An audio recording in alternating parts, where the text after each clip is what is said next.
Common man.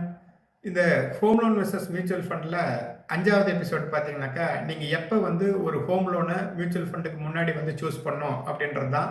நீங்க எப்போ வந்து பண்ணணும்னாக்கா, ஒரு வீடு வந்து உங்களுடைய கனவு. அத வந்து வாங்கியே ஆகணுன்ற பட்சத்தில, டாக்ஸ் பெனிஃபிட்டு உங்களுக்கு மியூச்சுவல் ஃபண்ட்ல கிடைக்கிற பெனிஃபிட்ட விட அதிகமா இருக்கிற பட்சத்தில, 3வது பார்த்தீங்கன்னா, லோன் இன்ட்ரெஸ்ட் வந்து ரொம்ப கம்மியா இருக்கும். 7% 7.5% இருக்கிறப்ப கண்டிப்பா வந்து நீங்க ட்ரை பண்ணலாம். நீங்க கையில இருக்கிற பணத்தெல்லாம் செலவு பண்ணிட்டீங்களா? இந்த மாரி இஎம்ஐ மாரி ஒரு கமிட்மென்ட்க்குள்ளார போனா தான் உங்களால சேவ் பண்ண முடியுன்ற ஒரு மென்டாலிட்டி இருக்கிறவங்களுக்கு, ஃபோர்ஸ்டு சேவிங் அட்வான்டேஜ் இருக்கிறவங்களுக்கு இது ஓகே.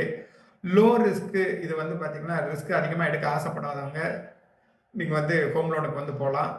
லாங் டெர்ம் பிளானிங் இருக்கிறவங்க ஹோம் லோனுக்கு வந்து போலாம். எப்ப ஹோம் லோன வந்து செலக்ட் பண்ணக்கூடாதுனாக்கா, உங்களோட இன்கம் வந்து அன்ஸ்டேபிளா இருக்கு. அப்புறம் உங்களுக்கு லிக்விடிட்டி வந்து பத்த மாட்டேங்குது.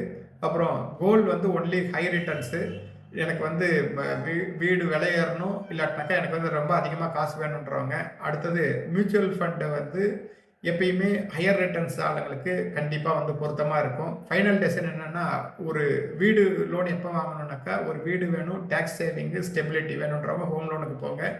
ஃப்ளெக்சிபிலிட்டி வேணும், வெல்த் குரோத்துக்கு வேணுன்றவங்க மியூச்சுவல் ஃபண்டுக்கு வந்து போங்க. இதுதான் எங்களுடைய முடிவு.